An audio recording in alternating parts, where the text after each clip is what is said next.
Specific ওরকম কোনো time নেই, অনেক আগে থেকেই যাচ্ছিলাম, বাট অনেক আগে থেকে করার কারণে রাইট না হয়তো বা চেঞ্জেসটা দেখতে পাচ্ছি। আচ্ছা আপু, অবশ্যই ভালো, কারণ অ্যাওয়ার্ড তো কাজের অনুপ্রেরণা বাড়িয়ে দেয়, দায়িত্ববোধটা বাড়িয়ে দেয়, সব খুবই ভালো লাগছে। উত্তরটা তো আপনি দিয়ে দিলেন যে মানে প্রেশার দায়িত্ব দুটোই বেড়ে যায়, আসলে ঠিক।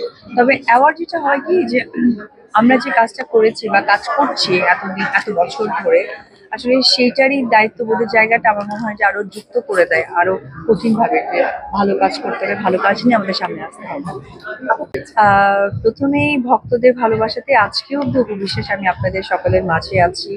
আপনারা যারা সাংবাদিক ভাইরা আছেন, সংবাদ কর্মীরা আছেন, তাদের সকলের সাপোর্ট আমার সাথে আছে। আর তার সাথে সাথে হয় কি, যুক্ত হয়ে যে কাজের প্রেশারটা আরো অন্যভাবে বেড়ে যায়। আমাকে আরো ভালো করতে হবে। যখন দেখা যায় যে সবাই ভালো বলছে, ভালো কাজ করছি, তখন আরো এর থেকে ভালো লাগাটা কি থাকতে পারে, তখন চিন্তিত আমি একাই হয়ে যাই।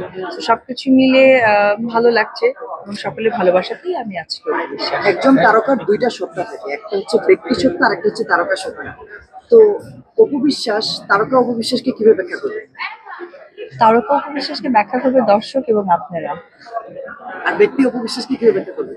ওটা হয়তো আমার সন্তান করবে এখন, যে তার মা কেমন। আচ্ছা Thank আপু, you. নতুন করে আপনি দেখলাম আমরা জিমে দেখছি আপনাকে, আবার নতুন মুখে দেখছি। কবে থেকে শুরু হয়েছে? আমরা অনেকেই মনে করছি যে আপনি আবার হয়তো বা নতুন কোনো সিনেমাতে আমরা আপনাকে দেখতে পাচ্ছি, যার ফলে আপনি এভাবে হার্ডওয়ার্ক করছেন। আচ্ছা, এটা দেখা যাক, ওয়েট অ্যান্ড সি। আপনাদের সাথে সবসময় দেখা হয়, সমস্ত কাজে দেখা হয়। তো কোনো না কোনো সময় হয়তো বা যেটা জানতে চাচ্ছেন সঠিক তথ্যটা দিতে পারবো। এটা নতুন কি আমাকে নিয়ে আসছে? বলে দিলাম তো। ওকে, Thank you. ভালো থেকো, হ্যাঁ? Thank you.